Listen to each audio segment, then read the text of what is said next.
الحمد لله الذي ذي العزة والعلا والصلاة والسلام على سيد الأنبياء شمس الضحى بدر الدجى نور الهدى منبع الجود والعطاء.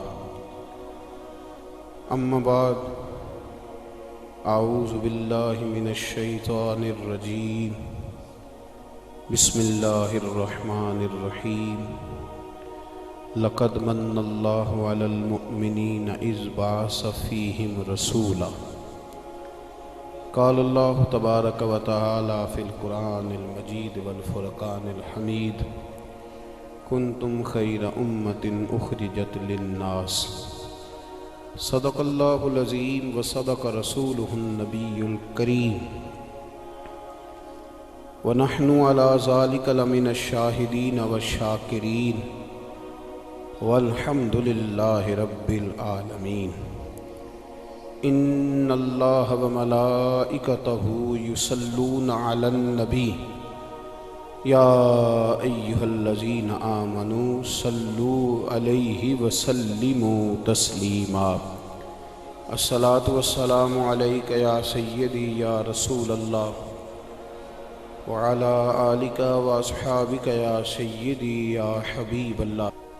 تمام تعریفیں، حمد و ثنا اللہ تعالیٰ جل مجدہ الکریم کے لیے، درود و سلام نبی اکرم نور مجسم شفیع معظم احمد مجتبیٰ جناب حضرت محمد مصطفیٰ صلی اللہ تعالیٰ علیہ وسلم کی ذات والا صفات کے لیے حمد و صلات کے بعد، عزیز دوستو، اللہ کریم نے مسلمان کو بہت ساری شانوں سے نوازا. ارشاد فرمایا کہ میں نے اہل ایمان پر یہ والا احسان کیا ہے کہ میں نے انہیں اپنا لاڈلا رسول ہی عطا کر دیا. میں نے انہیں اپنا لاڈلا رسول ہی دے دیا. اس جملے پر آپ غور فرمائیں. لقد من اللہ علی المؤمنین اذ بعث فیہم رسولا. تحقیق اللہ نے مومنوں پر احسان فرمایا ہے کہ ان کے اندر اپنے پیارے رسول کو مبعوث فرمایا ہے. اب دوسری جگہ ارشاد فرمایا کہ کنتم خیر امۃ اخرجت للناس. تم ایک بہترین امت ہو، تمہیں لوگوں کے بھلے کے لیے پیدا کیا گیا. پہلے فرمایا کہ اللہ نے مومنوں پر احسان فرمایا ہے کہ انہیں اپنے پیارے حبیب علیہ الصلاۃ والسلام عطا فرمائے، اور جب حضور مومنوں کے بیچ جلوہ فرما ہو گئے تو اب تم بہترین لوگ ہو. وہ انسان بھی بڑا نقصان کرتا ہے جو کسی تکبر میں مبتلا ہو جاتا ہے، اور وہ نقصان بہت زیادہ کر بیٹھتا ہے جو احساس کمتری کا شکار ہو جاتا ہے، جسے یہی نہیں پتہ چلتا کہ میری عظمت کتنی زیادہ ہے، میرا کتنا بڑا مقام ہے، مجھے اللہ نے کتنی بلندیوں سے سرفراز فرمایا، اسے پتہ ہی نہیں. وہ کبھی کسی کی طرف دیکھتا ہے، کبھی کسی کی طرف دیکھتا ہے، کبھی کسی شخص کو امیر سمجھ لیتا ہے، کبھی کسی کو ترقی یافتہ سمجھ لیتا ہے. مسلمان کے لیے سب سے پہلے اس بات کو سمجھنا بڑا ہی ضروری ہے کہ اللہ نے اسے کتنی شانوں سے مالا مال فرمایا. اگر اسے احساس ہو جائے نا، والد کو اگر احساس نہ ہو کہ اب میرے بچے ہیں، تو کسی کام کا نہیں رہتا. استاد اگر ساری زندگی یہ سمجھ ہی نہ پائے کہ میرے کچھ شاگرد ہیں، انہوں نے مجھ سے کچھ سیکھنا ہے، میری کوئی ذمہ داری ہے، تو پھر وہ کبھی استاد نہیں بن سکتا، سکھا نہیں سکتا. مسلمان جب تک یہ سمجھ نہیں جاتا کہ مجھے اللہ نے بڑی شانیں عطا کی ہیں، مجھے اللہ نے رفعتوں سے نوازا ہے، مجھے بڑی بلندیاں دی ہیں. میرے نبی کریم علیہ الصلاۃ والسلام خانہ کعبہ کی طرف حضور نے دیکھ کر جو فرمایا، وہ اس عنوان پر شاید حرف آخر ہو. سرکار نے خانہ کعبہ کو دیکھ کے ارشاد فرمایا: کعبے تیری بڑی عزت ہے. یہ ترمذی کے لفظ ہیں. فرمایا کعبے تیری بڑی عزت ہے، پر بندہ مومن کی عزت اللہ کی نظر میں کعبے سے بھی زیادہ ہے. مومن کی عزت کعبے سے بھی زیادہ ہے عند اللہ. یہ اس کو سمجھ ہی نہیں پاتا، یہ احساس ہی نہیں کرتا کہ مجھے اللہ نے کتنے اعزاز سے نوازا ہے. یہ آپ اندازہ کریں کہ یہ دنیاوی منصب کا لحاظ کرتا ہے کہ یہ پروفیسر صاحب ہیں، یہ پولیس کے آفیسر ہیں، یہ فلاں ادارے کے بڑے آدمی ہیں، پر یہ سمجھتا ہی نہیں کہ اللہ نے مجھے بحیثیت مسلمان کتنی شان عطا فرمائی. اور پھر یہ اس بات کا بھی احساس کرنے سے عاری رہتا ہے کہ میں نے لوگوں کا اس لیے بھی احساس کرنا ہے کہ وہ آفیسر ہیں، اس لیے بھی احساس کرنا ہے ان کی عمر زیادہ ہے، اس لیے بھی احساس کرنا ہے ان کے بال سفید ہیں، اور اس لیے بھی احساس کرنا ہے کہ وہ مسلمان ہے اور مسلمان کی بڑی شان ہوتی ہے. مسلمان کی بڑی، آپ کسی کے ساتھ اس لیے تعاون کریں کہ وہ مجبور ہے تو یہ بھی بڑی بات ہے. کسی بندے کا اس لیے خیال رکھیں کہ وہ تنگ دست ہے تو یہ بھی بڑی بات ہے. کسی کا اس لیے خیال رکھیں کہ وہ آدمی یتیم ہے، یہ بھی بڑی بات ہے. لیکن اگر آپ اس لیے خیال رکھیں کہ یہ مسلمان ہے، یہ اللہ کا کلمہ پڑھتا ہے، یہ میرے مدینے والے محبوب کا غلام ہے، اللہ کی توحید کے کلمات کہتا ہے، کلمہ توحید بیان کرتا ہے، رسول کریم کی غلامی کا، بحیثیت مسلمان، احترام مسلم. لیکن ایک صحابی تھے حضرت معاذ بن جبل رضی اللہ تعالیٰ عنہ، تو ایک تابعی ان سے ملے، ان کا نام تھا حضرت ابو ادریس خولانی رضی اللہ تعالیٰ.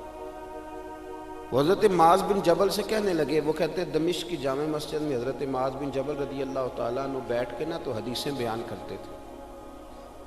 تو ان کا بڑا روشن چہرہ تھا، نوجوان تھے ابھی، وہ 35-40 سال کی عمر میں تو ان کا وصال ہو گیا. تو کہتے ہیں بڑی خوبصورتی سے حضور کا دین بیان کرتے تھے تو مجھے ان سے محبت ہو گئی. تو فرماتے ہیں میں اگلے دن جامع مسجد میں سب لوگوں سے پہلے چلا گیا. جب میری ان سے ملاقات ہوئی تو میں نے کہا حضور مجھے آپ سے بڑی محبت ہے. آپ فرمانے لگے اس کی بنیاد کیا ہے؟ تو کہنے لگے اس کی بنیاد اسلام ہے. اس کی بنیاد، آپ چونکہ اللہ کے بندے ہیں، رسول اللہ صلی اللہ علیہ وسلم کے غلام ہیں، مجھے آپ سے پیار ہو گیا ہے. تو حضرت معاذ بن جبل فرمانے لگے اگر یہ بات سچی ہے تو پھر آپ بیٹھ، میں تجھے نبی پاک کی ایک حدیث سناؤں. میں نے کہا حضور سنائیے. تو فرمانے لگے میرے محبوب نے فرمایا ہے جو کسی سے اللہ کی رضا کے لیے پیار کرے، یعنی مقصود اس کا یہ ہو کہ یہ اللہ کا بندہ ہے، یہ مسلمان ہے، اللہ کی رضا کے لیے جو لوگ ایک دوسرے سے محبت کریں گے، حضور فرماتے ہیں قیامت کے دن اللہ انہیں نور کے ممبر عطا کرے گا. اللہ انہیں نور کے ممبر عطا کرے گا. اللہ انہیں نور، اللہ کرے آپ کو سمجھ آئے میری بات کی میں کیا کہہ رہا ہوں، میں کیا کہہ رہا ہوں. انہیں کو بڑا آدمی کرسی نہیں دے گا، اللہ عطا کرے گا اور نور کے ممبر عطا کرے گا. کیوں کہ بحیثیت مسلمان ایک دوسرے سے پیار کرتے تھے. اور حضور علیہ السلام نے فرمایا اللہ نور کے ممبر دے گا اور سب لوگ خوف زدہ ہوں گے پر انہیں خوف بھی کوئی نہیں ہوگا. سب لوگ پریشان ہوں گے پر انہیں پریشانی بھی کوئی نہیں ہوگی. تو فرشتے کہیں گے یا اللہ یہ 14ویں رات کی طرح چمکتے والے چہروں والے کون ہیں؟ تو رب کریم فرمائیں گے یہ وہ لوگ ہیں جو میری رضا کے لیے ایک دوسرے سے محبت کرتے ہیں. پہلی بات تو یہ کہ اپنا منصب پہچانیں کہ بحیثیت مسلمان ایک شان ہے، ایک عظمت ہے، ایک لاجواب قسم کی عزت ہے جو اللہ نے عطا فرمائی. بحیثیت مسلمان اللہ نے شانیں دی. اور پھر اس کے بعد اگلی بات یہ سمجھ لیں کہ ہم نے بحیثیت مسلمان دوسرے بندے سے پیار کرنا ہے، محبت کرنا. یہ جو خود غرضی کا مزاج ہے نا کہ میں نے صرف اس بندے کے ساتھ تعلق رکھنا ہے جو میرے کام آئے گا، جو میری ڈیوٹی کرے گا، جو میرے ساتھ چلے گا، جو میری جماعت کا ممبر بنے گا، تو یہ تو بہت بڑی خود غرضی ہے. یہ تو آپ نے دین کو محدود کر دیا ہے.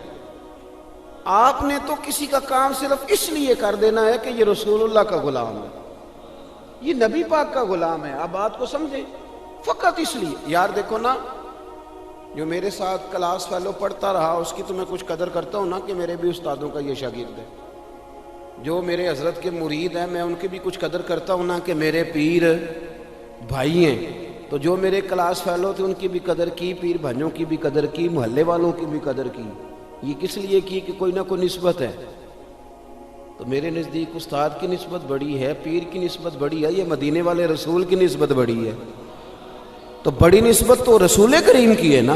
اب کیا کریں گے کہ اس نسبت کی بدولت، اس نسبت کی بدولت بھی ہم کچھ لوگوں کا ادب کریں گے، ان سے پیار کریں گے، ان کا اکرام کریں گے۔ فقط مسلمان، دیکھیں نا، یہ بہت بڑی بات ہے کہ آپ کسی شخص سے اس لیے پیار کریں کہ وہ آپ کا رشتہ دار ہے ددیال میں سے، ننہال میں سے، اور پھر کو جا کے آپ کی پھپھو کو بتائے کہ میں گیا تھا تو آپ کے بھتیجے نے بڑی قدر کی تھی، تو پھپھو راضی ہوتی ہے کہ نہیں ہوتی؟ چچا کے شہر سے آنے والے سے پیار کریں تو خوش ہوتا ہے کہ نہیں ہوتا؟ تو اگر کوئی صرف اس لیے جا کے اللہ رسول کی بارگاہ میں گواہی دے کہ انہوں نے آپ کی نسبت کی برکت سے میرے ساتھ بڑا پیار کیا تھا، تو آپ اندازہ فرمائیں کہ وہاں ماحول کیا بنے گا۔ نجاشی بادشاہ نے نا مسلمانوں سے بڑا پیار کیا، بڑی محبت کی اس نے، اہل اسلام کے ساتھ اس نے بڑا اچھا رویہ۔ کفار مکہ پیچھے گئے، انہوں نے وہاں کچھ پیسے بھی دیے، تحفے بھی دیے کہ یہ ہمارے حوالے کر دیے جائیں، پر اس نے کہا نہیں، یہ تمہارے حوالے نہیں ہوں گے، یہ تو اب آئے ہیں تو یہ میرے ملک میں ہی، وطن میں ہی رہیں گے۔ تو نجاشی جب اس کلمہ بھی پڑھ گیا تھا، وہ جب اس کا انتقال ہو گیا تو رسول پاک نے فرمایا نکلو بھئی تمہارے بھائی پر جنازہ پڑھنا ہے۔ یہ ایک ہی جنازہ ہے جو حضور نے غائبانہ پڑھایا ہے، ایک ہی، اور یہ دلیل اس لیے نہیں بن سکتا کہ اور بھی بہت سارے صحابہ شہید ہوئے پر حضور نے کسی کا جنازہ، ان کا جنازہ اس لیے حضور نے غائبانہ پڑھایا کہ حضور کے لیے غائب تھا ہی نہیں، حضور کے لیے تو سامنے پڑی ہوئی تھی میت۔ جنازہ بھی پڑھایا۔ حضرت عائشہ صدیقہ رضی اللہ تعالیٰ عنہ کہتی ہیں کہ چونکہ اس شخص نے بحیثیت مسلمان، آپ میری بات کو سمجھیں، بحیثیت مسلمان چونکہ اس شخص نے حضور کے غلاموں سے پیار کیا تھا، نبی پاک نے جنازہ بھی پڑھایا، تعریف بھی کی، اور حضرت عائشہ فرماتی ہیں کہ جب اس کا انتقال ہوا، اس نے چونکہ مسلمانوں سے بحیثیت مسلمان پیار کیا تھا، جب اس کا انتقال ہوا اسے قبر میں دفن کیا گیا تو سیدہ عائشہ صدیقہ رضی اللہ تعالیٰ عنہ فرماتی ہیں اس کی قبر سے نور نکلا کرتا تھا، اس کی قبر سے نور نکلا کرتا تھا۔ مسلمان جمعیت کیوں نہیں رہے، اجتماعیت کیوں ختم ہو گئی؟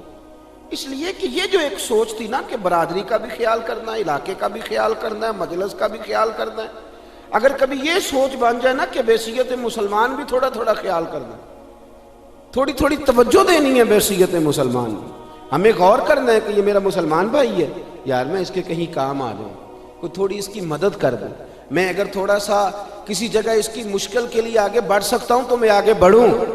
بحیثیت مسلمان اگر کسی سے محبت کی جائے، کسی کے ساتھ پیار کیا جائے، پہلے تو قدر پہچانی جائے کہ مسلمان ہونے کے ناطے قدر بڑی، اور پھر اس بات کو سمجھا جائے کہ بحیثیت مسلمان کسی کی خدمت بھی کرنی ہے۔ اب اس پر اجر کیا ملے گا؟ میرے رسول کریم صلی اللہ علیہ وسلم نے فرمایا تو اللہ کے بندوں کی مشکلات میں سے ایک مشکل حل کر دے، اللہ کے نبی کا وعدہ ہے اللہ تیری قیامت کی مشکلات کو آسان فرما دے گا۔ قیامت کی مشکلات، مجھے ایک دفتر میں جانے کا اتفاق ہوا تو کوئی پیپر ایک کم تھا، جس کام کے لیے میں گیا تھا تو کوئی ایک پیپر کم تھا، تو وہ دفتر کے لوگ کسی سبب سے دین کی برکت سے مجھے پہچان گئے، تو اب انہوں نے کہا کہ یہ پیپر آپ کا کم ہے، اس کی ضرورت ہے۔ پھر وہ کہنے لگے کہ پیر صاحب آپ چونکہ بڑے قابل احترام ہیں تو آپ یہاں رکیں، تو ہم ابھی اس کا بندوبست کرتے ہیں۔ تو وہ میرا خیال ہے کہ 5 سے 7 منٹ میں وہ پیپر بھی آ گیا، اور جتنی ضروریات تھیں وہ ساری انہوں نے پوری بھی کر لیں، جہاں مجھ سے سائن لینے تھے وہ لے بھی لیے۔ چاہیے تو یہ تھا نا کہ میں خوش ہو کے آ جاتا، تو دیکھا جی میری بڑی شان ہے۔ میں نے ان سے کہا کہ آپ نے بڑا پیار کیا ہے، لیکن مجھے محبت ہوگی نا تو میرا دل کرتا ہے نصیحت کروں، اس لیے کہ جس سے پیار ہو اس کو سنوارنے کو بندے کا بڑا دل چاہتا ہے۔ میں نے کہا یار اگر میرے لیے آپ 1.5-2 منٹ میں، 5 منٹ میں، 7 منٹ میں یہ سارا بندوبست کر سکتے ہیں تو اس کا مطلب ہے کہ وہ جن لوگوں کو آپ بھیج دیتے ہیں نا جائیں واپس، آپ کے کاغذ ہی پورے نہیں، تو ایک دفعہ گھر جاتے ہیں، کتنی جگہوں کے چکر لگاتے ہیں، پھر دوبارہ پلٹ کے آتے ہیں۔ اس کا مطلب ہے کر آپ سکتے ہیں اگر کرنا چاہیں تو، اگر کرنا۔ میں نے کہا اس لیے میرے ساتھ آپ نے یہ رویہ رکھا کہ آپ نے مجھے دیندار سمجھا، کچھ نیک سمجھا، کچھ اچھا جانا، وہ تو مجھے پتہ ہے نا میں کیا ہوں۔ تو اگر آپ نے یہ رویہ میرے ساتھ اس لیے رکھا کہ میں نیک ہوں، تو اب کوئی بوڑھا آ جائے، کوئی کمزور آ جائے، کوئی آپ کے پاس ان پڑھ دیہاتی آ جائے جسے پتہ ہی نہیں کہ ان کی ترتیب کیسے لگانی ہے، تو ان کے ساتھ بھی رویہ اس لیے ٹھیک کر لینا کہ یہ بھی مدینے والے رسول کا کلمہ پڑھتا ہے، وہ سامنے رکھنا میرے رسول کریم صلی اللہ علیہ وسلم کی ذات والا صفات کو، اور تھوڑا تھوڑا لوگوں سے پیار کر لینا۔ ہم لوگوں نے نا محدود کر لیا اپنی صلاحیتوں کو، ہم بڑا کچھ کر سکتے تھے، لیکن ہم نے دائرہ کاری محدود کر لیا. میں نے خاندان کے لیے کرنا ہے، قبیلے کے لیے کرنا ہے، علاقے کے لیے کرنا ہے، بستی کے لیے. یہ کچی سوچ کیوں پیدا کرتے ہیں؟ آپ کہیں مجھے اہل اسلام کے لیے کرنا ہے، مجھے رسول کائنات کے لیے کرنا ہے، مجھے نبی پاک کے بتائے ہوئے ارشادات کے لیے کرنا ہے، امت کے لیے کرنا ہے، امت کے لیے. آپ اپنی خدمات کو پیش کریں، آپ اپنا دائرہ کار پیش کریں، آپ بڑی سوچ آپ دیکھیں آپ کسی کے لیے کیا کر سکتے. ہم اگر آج یہ ارادہ کر لینا کہ ہم نے لوگوں کو آسانیاں دینی ہیں، تو میرا یہ خیال ہے کہ صبح خیر نہیں خیر کثیر بٹنی شروع ہو جائے گی. اگر ہم یہ ارادہ کر لیں کہ میں نے لوگوں کو آسانیاں، وہ ہمارا مزاج نہیں نا، ہم آسانی لینا چاہتے ہیں. اگر ہم بحیثیت مسلمان تھوڑی تھوڑی خدمات سر انجام دینے لگے، تھوڑا تھوڑا سوچنے لگے. لیکن رسول کریم کی سوچ مبارک کیا ہے؟ بدر کے لوگ قیدی ہو کے آ گئے، کفار تھے وہ. اب حضور نے فرمایا فیصلہ یہ ہوا مجلس شورا میں، صحابہ کی میٹنگ میں، کہ فدیہ دیں گے اتنے اتنے پیسے تو آزاد کر دیے جائیں گے. کچھ لوگ ایسے تھے جو فدیہ نہیں دے سکتے تھے لیکن حساب کتاب لکھنا پڑھنا جانتے تھے. اب حساب کتاب کی تو دین میں بھی ضرورت ہوتی ہے نا، آپ کو وراثت تقسیم کرنی ہے، کئی کام کرنے ہیں. تو نبی پاک علیہ الصلوۃ والسلام نے بھی نا وہاں امت کا سوچا. فرمایا تم اس طرح کرو، مسلمانوں کے 10 بچوں کو لکھنا پڑھنا سکھا دو، میں تمہیں آزاد کر دیتا ہوں. بحیثیت قوم کی فلاح و بہبود کے لیے جو نبی پاک کے نظریات ہیں، جو حضور کے افکار ہیں، ان 10 بچوں کو لکھنا پڑھنا سکھا دو. یار میری سوچ ہمیشہ یہ رہتی ہے کہ میرے بچے لکھ پڑھ جائیں. یہ کیوں نہیں سوچتا کہ میرے محلے کے سارے بچے اگر پڑھ جائیں گے تو یہ محلہ پڑھے لکھے لوگوں کا محلہ کہلائے گا، میرے سمیت لوگ کہیں گے کہ بڑی شستہ آبادی ہے. میری سوچ کیوں اڑ جاتی ہے کہ فقط میرا ہی بچہ آگے نکلے؟ تو اپنے فیض کو کھول کے عام کیوں نہیں کرتا؟ تو یہ کیوں نہیں سوچتا کہ جو شجرے سایہ دار ہوتا ہے نا میرے بھائی، وہاں جو بھی آتا ہے وہ پھل کھا کے جایا کرتا ہے. وہ جو بھی آتا ہے وہاں پھل کھاتا ہے. اپنا ایک ذہن بنائیں نفع دینے کا، ایک سوچ بنائیں کسی کا فائدہ کرنے، ارادہ کریں کسی کے کام آنے کا، کسی کے لیے بہتری کرنے کا، کسی کے لیے آسانیاں فراہم کرنے کا، کسی کو سہولت دینے کا. میرے رسول کریم سید عالم صلی اللہ علیہ وسلم نے توجہ دلاتے تھے. حضور علیہ السلام نے فرمایا درخت بھی لگاؤ، کھیتیاں بھی لگاؤ. یا رسول اللہ صلی اللہ علیہ وسلم کچھ ملے گا؟ تو حضور نے فرمایا اس کھیت سے، اس درخت سے جب تک کوئی جاندار فائدہ اٹھاتا رہے گا اللہ تمہارے نامہ اعمال میں نیکیاں درج فرماتا رہے گا. کوئی درخت ہی لگا دو، کچھ کاری دو. محمود غزنوی گزر رہے تھے تو ایک بوڑھے کو دیکھا، اس کے ہاتھ کامتے ہیں تو پھر بھی وہ زمین کھود رہا ہے اور ایک درخت لگا رہا ہے. تو محمود غزنوی اس بوڑھے کو دیکھ کے نا تو بڑے حیران ہوئے، اس کے قریب گئے. تو 2 قسم کی سوچیں ہوتی ہیں نا، ایک یہ سوچ ہوتی ہے کہ بڑا لالچی ہے، اس عمر میں بھی یہ کیا کر رہا ہے، یہ بھی سوچ ہوتی ہے. اور ایک سوچ یہ ہوتی ہے کہ یار کتنا بھلا آدمی ہے، دیکھو اب بھی محنت کر کے گزر رہا. سوچ ہی ہے نا، منفی کر لیں یا مثبت کر لیں. تو محمود غزنوی آگے بڑھے اور آگے بڑھ کے نا تو آپ اس بوڑھے سے کہنے لگے کہ بابا یہ کیا کر رہے ہو؟ تو کہنے لگے میں درخت لگا رہا ہوں. تو کہنے لگے بزرگوں اب آپ کی جو عمر ہے نا، یہ عمر نہ تو آپ اس کے پھل کھا سکیں گے، نہ چھاؤں میں بیٹھ سکیں گے، اور آپ کو تکلیف بھی بڑی ہے. تو بابا جی محمود کو جانتے ہی نہیں تھے، پلٹ کے کہنے لگے بیٹا چلو میں نہیں پھل کھاؤں گا تو میرے پوتے تو کھائیں گے نا، میرے نواسے تو کھائیں گے نا. تو آپ چھوڑے مجھے، میں تو اگلی نسلوں کا بھلا کر رہا ہوں. اب یہ سوچ ہماری بڑی کم ہوتی ہے، یہ بڑی کم سوچ ہوتی ہے. پوتے کھائیں گے، نواسے کھائیں گے. تو محمود غزنوی بادشاہ تھے، بڑے راضی ہوئے، کہنے لگے یار بابا تیری تو سوچ بڑی شاندار ہے، قوم کا نفع کرنے والی سوچ ہے. اس نے کہا ایک تھیلی اشرفیوں کی بابا جی کو دے دو. بابا جی نے نا وہ تھیلی اشرفیوں کی جب قبول کی، پکڑی تو بابا جی بڑے مسکرائے. محمود کہنے لگا کیا ہوا؟ تو فرمانے لگے بیٹے تم نے تو کہا تھا کہ میں اس کا پھل نہیں کھاؤں گا، میں نے تو ابھی لگایا نہیں ہے، اللہ نے پھل مجھے پہلے ہی عطا فرما دیا ہے. تم تو کہہ رہے تھے کہ پھل نہیں کھاؤں گا، ابھی تو لگایا نہیں تو اللہ نے پھل دے دیے. محمود بڑا راضی ہوا، اس نے کہا یار بابا تو بڑی اونچی سوچ کا مالک ہے، ایک تھیلی اور دو بابا جی کو. اور دے دو ایک تھیلی، ایک اور تھیلی دی بابا جی کو، تو بابا جی پھر ہنسے، کہنے لگے محمود میرا خلوص دیکھ، میں اللہ کے بندوں کا نفع کرنا چاہتا تھا نا، تو میں نے ابھی لگایا نہیں۔ لوگوں کے باغ میں سال میں ایک دفعہ پھل لگتا ہے، اللہ نے مجھے 2 دفعہ پھل عطا کر دیا۔ محمود نے کہا تیسری بھی دو بھی بابا جی کو تھیلی۔ آپ سوچ تو بنائیں نا صاحب، ہم یہ سمجھتے ہیں کہ شاید یہ محدود ہو جائے گا، میں کسی کے بچے کو پڑھا دوں گا تو شاید وہ میرے بچے کا نصیب لے اڑے گا، میں کسی کو کچھ دے دوں گا تو شاید وہ ادھر سے آ کے نا تو ہمارا کام خراب کر جائے۔ او بھائی ایسا نہیں ہوتا، اس کو سمجھ، میرا رب تو بڑا کریم ہے، تو بانٹتا جاتا ہے تو اللہ تجھے نوازتا جاتا ہے، تو دیتا جاتا ہے تو اللہ تجھے عطا کرتا جاتا ہے۔ آپ یہ ذہن بنائیں، کسی کا فائدہ کرنے کا، کسی کا نفع کرنے کا، کسی کو کچھ دے ڈالنے کا، کسی کے اوپر رحمت کی برکھا برسانے کا آپ ارادہ کریں، اللہ تبارک و تعالیٰ آپ کو نواز دے گا۔ ہم جہاں بیٹھے ہوتے ہیں نا، لوگوں کو ہماری ضرورت ہوتی ہے۔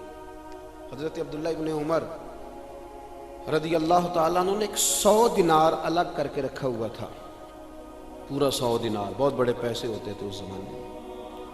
تو آپ کے بچے کہتے کہ ابا جی یہ پیسے سائیڈ پہ کیوں رکھے ہوئے ہیں؟ تو فرماتے پتر یہ میں نے لوگوں کو ادھار دینے کے لیے رکھے ہوئے ہیں۔ خاصی مشکل بات نہیں کر دی میں نے، ہماری تو دکانوں پہ لکھا ہوا ہے ادھار بند ہے، موٹا کر کے لکھا ہوا ہے ادھار بند ہے، یعنی نقد والے آ جاؤ، ادھار والے بالکل نہ آنا۔ تو ادھار کون لیتا ہے؟ امیر آدمی۔ او بھائی سنیں، ادھار کون لیتا ہے؟ غریب آدمی۔ اور ہمارا کیا حال ہے کہ ہم کہتے ہیں بھئی وہ یہ نہیں کہہ رہا کہ مجھے بھیک دے دو، وہ کہہ رہا یار ذرا مہربانی کرو، میں نا یہ مجھے ایک دوست کہنے لگے کہ وہ کیا بنا ہے، سنا تھا ایک شخص کو پھانسی ہونے لگی، عدالت کا فیصلہ ہے۔ میں نے کہا یہ وہ لوگ تبصرہ کرتے ہیں جو پیٹ بھر کے روٹی کھاتے ہیں، یہ ان لوگوں کا تبصرہ ہے، وہ پیٹ بھر کے روٹی کھاتے ہیں، رات تبصرہ کریں گے، فیس بک پہ اپنی رائے دیں گے۔ لیکن جو آدمی آدھا کلو گھی صبح فیکٹری جانے سے پہلے گھر دے گیا تھا نا، وہ جب رات کو آتا ہے تو اس کی بیوی ڈرتے ہوئے اسے یہ نہیں کہتی کہ وہ عدالت کے فیصلے کا کیا بنا ہے، اس کی بیوی تو اس کو کہتی ہے کہ وہ جو آپ گھی لائے تھے وہ ختم ہو گیا۔ اور سویرے بچوں نے جب سکول جانا ہے تو پراٹھے بنانے کے لیے میرے پاس گھی کوئی نہیں، یقیناً آپ کو تکلیف ہوگی، تو اب کرنا کیا ہے؟ تو میرے بھائی ان کو کہاں تبصرہ یاد رہتا ہے کہ آج نئی بات کیا ہوئی ہے، تو کوئی نئی خبر سناؤ تو اور پھر سناؤ تو کوئی نمی تازی، یہ باتیں تو ان کو یاد رہتی ہیں جو پیٹ بھر کے کھاتے ہیں، جن کو پھر کوئی فکر نہیں۔ ان لوگوں کے یہ کام ہے، وہ کریں گے سیاسی تبصرے۔ وہ کسی شخص نے کیا خوب کہا تھا کہ غربت نے میرے بچوں کو تہذیب سکھا دی، اب سہمے ہوئے رہتے ہیں شرارت نہیں کرتے۔ غربت نے میرے بچوں کو تہذیب سکھا دی، وہ اب سہمے ہوئے رہتے ہیں، وہ شرارت نہیں کرتے، وہ نہیں شرارت کرتے، اس لیے کہ وہ تو کونے میں لگے بیٹھے ہیں کہ کسی غریب کا کھلونا نہ ہمارے ہاتھ سے ٹوٹ جائے، وہ سہمے ہوئے رہتے ہیں، وہ شرارت نہیں کرتے۔ تو میرے عزیز، حضرت عبداللہ ابن عمر 100 دینار ہے، ابا جی یہ کس لیے ہے؟ تو فرماتے یہ میں نے ادھار دینے کے لیے رکھا ہوا ہے۔ حضور کیا مطلب؟ فرمایا میرے نبی پاک علیہ السلام نے فرمایا ہے کہ کسی بندے کو تم نے اگر قرض لینا ہو نا، تو وہ غریب ہو تو اس پر تم آسانی کرنا، اور جتنے پیسے تم نے لینے ہوئے اگر وہ تنگ دست ہو تو آسانی کرنا۔ فرمایا جتنے پیسے تم نے لینے ہوئے، جتنے دن گزر گئے، اللہ روزانہ اتنے پیسے صدقہ کرنے کا تمہیں ثواب عطا فرمائے گا۔ تو میں نے یہ غریبوں کی مدد کے لیے رکھے ہوئے ہیں۔ کوئی غریب لے جاتا ہے اپنا کام چلا لیتا ہے، پھر وہ واپس کر دیتا ہے تو میں کسی نئے کو دے دیتا ہوں، تو اپنا کام چلا لیتا ہے۔ یارو ہاں کچھ لوگ ایسے ہوتے ہیں جن کے جنازوں پہ لوگ آ کے بتاتے ہیں، جنازوں پہ آ کے بتاتے ہیں کہ جب میری بیٹی کی شادی تھی تو یہ بابا رات کی تنہائی میں آیا تھا۔ جنازوں میں آ کے لوگ بتاتے ہیں کہ ہاں فلانی سردیوں میں جب میرے کپڑے میرے پاس موجود نہیں تھے تو یہ آیا تھا مجھے جوڑا دینے۔ اور پھر لوگ بہت بڑے پروفیسر، لیکچرار، عالم فاضل آ کے بتاتے ہیں میرے پاس کتابوں کے پیسے کوئی نہیں ہوتے تھے، پر یہ مرد کلندر تھا جو ہر امتحان سے پہلے آتا تھا اور آ کے مجھے کہتا تھا کہ یہ پیسے رکھ لو، کوئی نہیں میں لے لوں گا واپس، ہو جائے۔ یار آپ کسی کو آسانی دینے کا ارادہ تو کریں۔ مسلم شریف کی حدیث ہے، میرے رسول کریم سید عالم صلی اللہ تعالیٰ علیہ وسلم نے ارشاد فرمایا کہ تاجر قیامت میں اللہ کی بارگاہ میں کھڑا کیا جائے گا تو اللہ فرمائے گا جاؤ میں نے تمہیں جنت دے دی، جاؤ جنت میں۔ تو پتہ تو سارا ہے نا سردار نے کیتیاں. تو وہ اللہ کے حضور حاضر ہو کے عرض کرے گا مالک میں تو اپنی خطائیں جانتا ہوں کتنی زیادہ ہیں. اللہ میں تو مستحق نہیں تھا، تو میرے مالک یہ جو کرم ہوا ہے اس کا سبب پوچھ سکتا ہوں؟ سبب کیا ہے اس کرم کا، اس رحمت کا؟ تو رب کریم ارشاد فرمائیں گے کہ جب تم نے دکان پہ جو سیل مین رکھے ہوئے تھے، جب تم ان کو بھیجتے تھے لوگوں سے پیسے لانے کے لیے، کیا ریکوری کرنا کہتے ہیں کہ گرائی بھی عقید ہے، تو وہ جب تم بھیجتے تھے لوگوں کو تو کیا کہہ کے بھیجتے تھے؟ ذرا بتاؤ تو صحیح. تاجر ہے، سادہ آدمی ہے، تو وہ کہتا ہے اللہ میرے دل میں تیرے بندوں کا بڑا خیال تھا، تو میں یہ کہہ کے بھیجا کرتا تھا کہ جس کے پاس ہوئے اسے لے لینا، اور جو تنگ دست ہوا نا اسے تنگ نہ کرنا، اگلی دفعہ لے لیں گے. تو رب کریم فرمائے گا تو میرے بندوں پہ آسانیاں کرتا تھا تو میں تیرے اوپر آسانی نہ کروں؟ یہ مسلم شریف کی حدیث ہے، میں آسانی نہ کروں؟ وہ تیرا یہ لفظ کہ جو تنگ دست ہے اسے وسعت دے دو، کوئی نہیں کل پرسوں ترسوں آ جائے گے. فرمایا بس اسی کی برکت سے آج میں نے تجھے جنت دینے کا ارادہ کر لیا. میں کبھی کبھی محسوس کرتا ہوں ہمارے احساسات میں تیزی کے ساتھ تنگی آئی ہے، سوچ کا دائرہ کار محدود ہوا ہے. محدود یہ ہم تھوڑے سے مذہبی لوگ ہیں نا، ہر آدمی کا اپنا شعبہ ہوتا ہے، آپ کا بھی شعبہ ہوگا. لوگ کہتے ہیں حضرت جی ٹائم دے دیں، سیالکوٹ میں فلانی جگہ پہ محفل کرنی ہے، تو میں کہتا ہوں کہ یار وہاں محفل ہوتی ہے وہیں آ جانا. کہتے نہیں ہم نے اپنی کرنی ہے. تو میں کہتا ہوں وہ کس کی ہے؟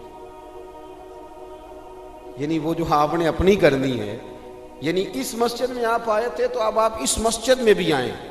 تو صاحب میں آپ کے محلے میں آتا، جی وہ مسجد جو تھی نا وہ جنوب والی تھی، اب شمال والی میں ٹائم دے، وہ ان کی مسجد میں آپ آئے تھے، فلانے علامہ صاحب کی، ہماری تو نہیں آئے. اور میں نے کہا یار بس کرو، مسجدیں بھی اب تقسیم ہونے لگ گئی ہیں، یہ بھی تقسیم ہوگی کہ وہ اس کی ہے اور یہ اس کی ہے. یعنی آپ اندازہ کریں کہ ہماری یہ سوچ ہے کہ اس میں بھی کہیں کوئی ایسا عنصر نہ ہو کہ کوئی اجتماعیت کہیں نظر آ جائے. اور یار ایسے تو نہ کرو. یہ ایک مذہبی اجتماع ہوتا ہے، اس کے اندر بھی لوگ کہتے ہیں کہ انتظامیہ دعوت دے گی. یہ کس کے دین کا کام ہو رہا ہے؟ اللہ اور اس کے رسول کے. تو اس کی انتظامیہ کچھ 6 بندوں پہ مشتمل ہونی چاہیے کہ ساری امت انتظامیہ ہونی چاہیے؟ لیکن ہم نے نا یہاں بھی تقسیم کر لی، یہاں بھی گروہ بندی کر لی، یہاں بھی ہمارا مزاج اور طرح کا بن گیا. اگر آپ کا دل بڑا ہو جائے، تھوڑا اللہ کے بندوں کو آسانی دے. میں کہا کرتا ہوں جنت بہت بڑی ہے میرے بھائی، مہربانی کر ذرا دوسرے کو بھی جگہ دے وہ بھی جنت میں داخل ہو جائے. وہ بڑی وسیع ہے، تو تھوڑی مہربانی کر، اتنا محدود نہ کر اس کو، تھوڑی سی نا آسانی کر. اللہ بڑا کریم ہے، جگہ دے انشاءاللہ تعالیٰ. جو کسی اور کا مرید ہے وہ بھی جنت میں جائے گا اللہ کے فضل سے، وہ بھی جائے گا، پر تھوڑی گنجائش دے، محل لے کے وہ بھی جائے گا. ہم نے تو بڑا محدود کر کے رکھا ہوا. میرا خیال ہے مشکل سے 25-30 لوگ ہیں اگر ہم جانے دوں اپنے محلے میں سے، باقی تو سب کے لیے ہم نے بین کر دیا. خدا را یوں نہ کریں، اس سے دقت ہوگی. داتا گانجی بخش علی حجویری رحمت اللہ تعالی علیہ کشف المعجوب میں فرماتے ہیں کہ ایک شخص نا پہاڑ کی چوٹی پہ عبادت کرتا تھا، تو لوگ اس سے ملنے کے لیے جایا کرتے تھے. تو رستے میں نا ڈھلان بڑی سخت تھی، لوگ اس کے اوپر سے جب چڑھ کے جاتے نا تو اکثر لوگ گر جاتے. اس کے دل میں ایک دن خیال آیا کہ یہ ڈھلان نہ ہوتی تو کیا ہوتا.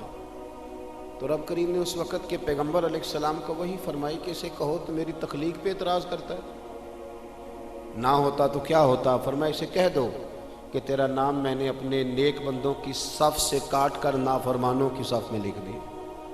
وہ کہہ دو. اللہ کے نبی نے پیغام دیا تو وہ سجدے میں گر گیا. وہ تجھے کیا ہوا؟ کہنے لگا حضور آپ نے کہا ہے نا کہ اللہ نے میرا نام لیا ہے. میں کہاں، اور میرے رب نے میرا نام لے لیا ہے. حضور چلے، میں تو سمجھتا تھا میں کسی کھاتے میں نہیں، اللہ نے میرا نام لے لیا، یعنی میرا نام. اسے تو وجد ہو گیا.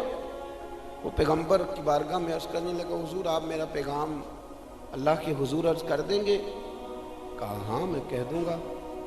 تو وہ عرض کرتا ہے حضور اللہ کی بارگاہ میں یہ عرض کیجئے کہ یا اللہ میرے لیے جہنم کا فیصلہ تو ہو ہی گیا ہے، لیکن مالک میرا دل کرتا ہے کہ میرا وجود اتنا بڑا کر دے، اتنا بڑا کر دے. تو قادر ہے اتنا بڑا کر دے کہ ساری دوزخ میں ہی پورا آ جاؤں. اللہ میرا دل نہیں کرتا تیرا کوئی اور بندہ جہنم میں جائے. میری طبیعت نہیں مانتی کہ تیرے محبوبوں کا کلمہ پڑھنے والے، تیرے نبیوں کا کلمہ پڑھنے والے دوزخ میں چلے جائیں. اللہ تو ساری دوزخ میرا وجود بڑا کر کے نا تو بھر دے. آواز قدرت آئی، نبی سے فرما دیجئے کہ یہ اگر میرے بندوں سے اتنا پیار کرتا ہے تو میں اس سے پیار نہ کروں؟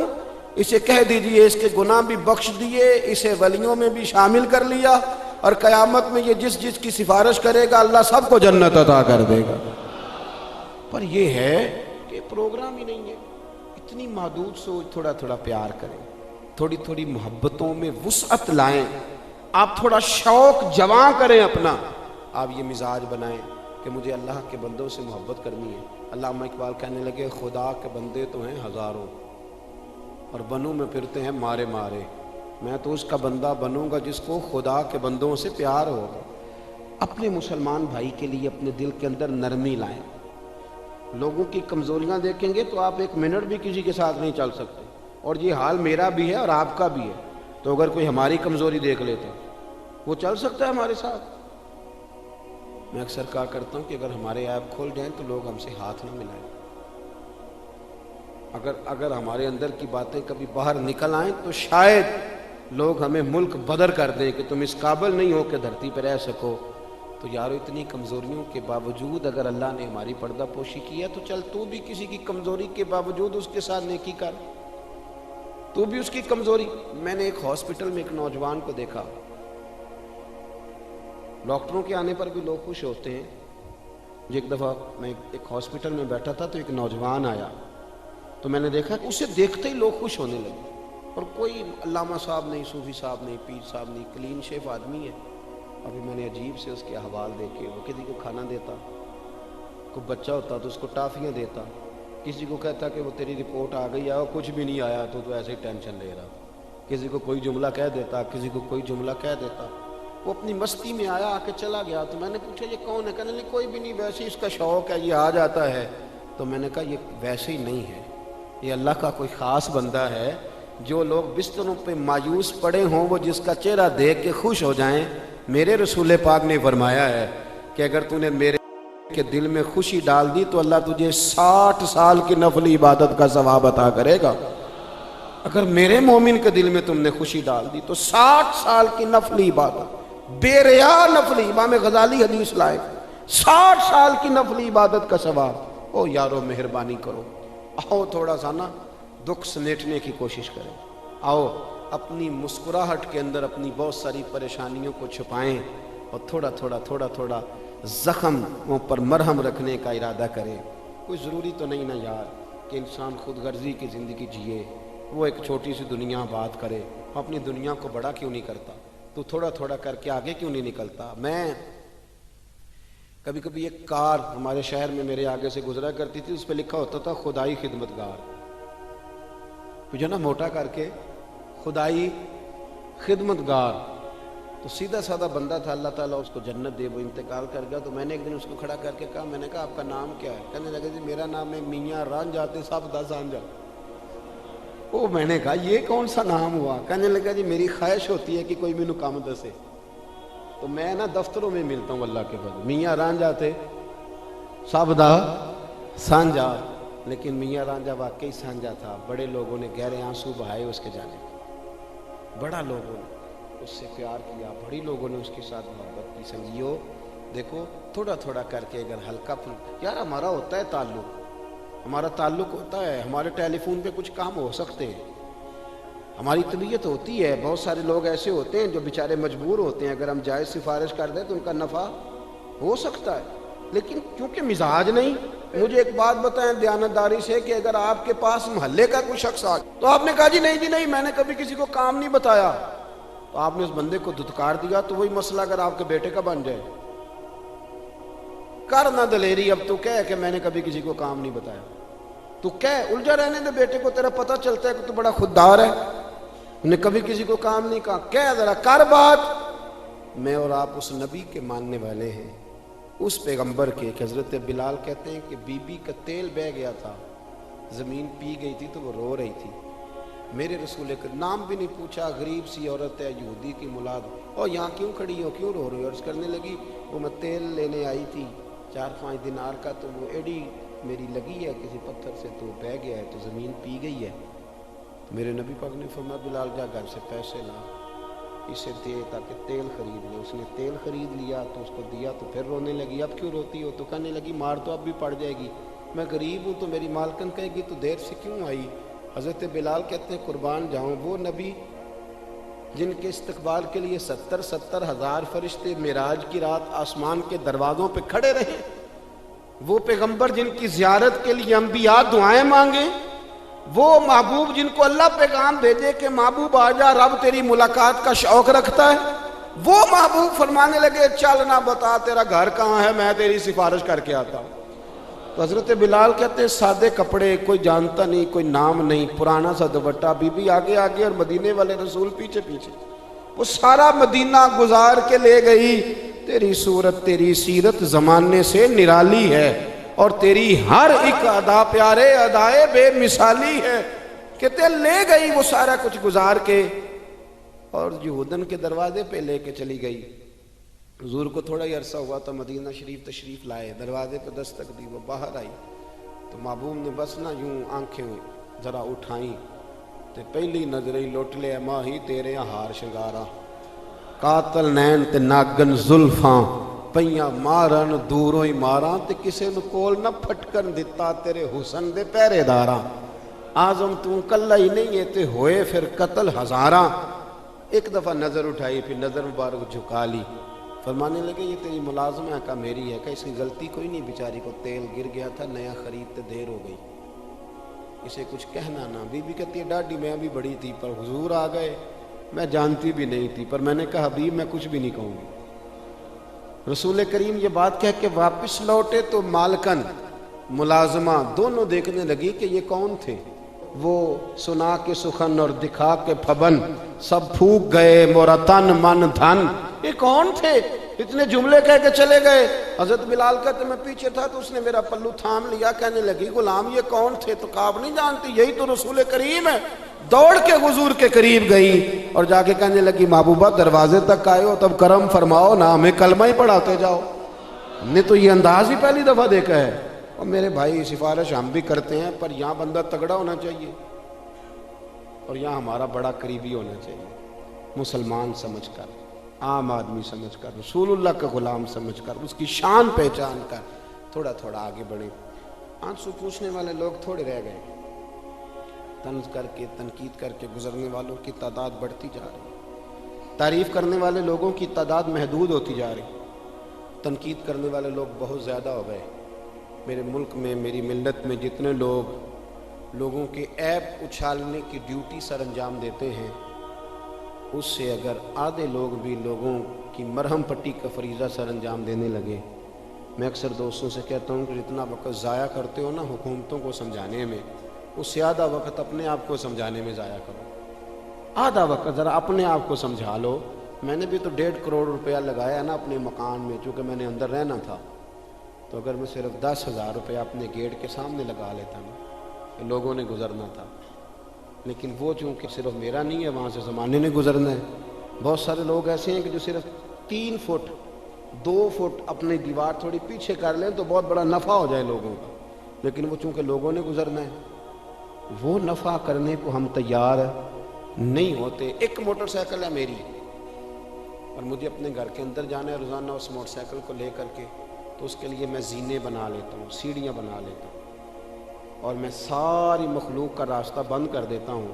وہ جی مجھے دقت ہوتی تھی، اٹھا کر اوپر چڑھانا پڑتا تھا، تو میں نے اپنی سہولت دیکھ لی، پر میں نے باقی سارے زمانے کی تکلیف، یہ تو مزاج نہیں ہے اہل اسلام کا، یہ تو آسانیاں دینے آئے ہیں، اخرجت للناس، یہ تو نفع کرنے آئے ہیں۔ مہربانی کریں، آپ یقین کریں، اگر آپ سکھ کی نیند سونا چاہتے ہیں، اگر آپ محبت کے ساتھ جینا چاہتے ہیں، اگر آپ طبیعت کو ٹھنڈا رکھنا چاہتے ہیں، تو پھر یہ کام کریں، تھوڑا تھوڑا لوگوں کے کام آنا شروع کریں، اپنی حیثیت کے مطابق آئیں، لیکن ارادہ کریں آج سے اس چھوٹے آدمی کی بات پہ عمل کریں، کوشش کریں کہ کل میں نے ایک آدمی کے کام ضرور آنا، اور کس طرح کام آنا ہے چلیں اتنا ہی کر لیں کہ جو آپ کو آ کے کہے نا کہ میرے ابے نے بڑا ستایا ہوا، ابا جی مجھے علیحدہ کر لیں، وہ مجھے کچھ بھی نہیں دے رہے، اس کو اتنا کہہ دیں کہ ابے ستایا نہیں کرتے، ابے تو محبتیں کیا کرتے ہیں، آج تجھے حصہ دینے کی باری تو تنگ آ گیا ہے، اور وہ جو تجھے پالا پوسا، آپ اسے اچھا مشورہ دے کے والد کے قریب کر لیں، سمجھے میں نے بہت بڑی خدمت کر دی۔ اب تھوڑا تھوڑا پیار کریں، محبتیں تقسیم کریں۔ دعا کرتا ہوں خلاق عالم ہم پر خاص فضل فرمائے، خاص رحمتوں سے ہمیں متمتع فرمائے۔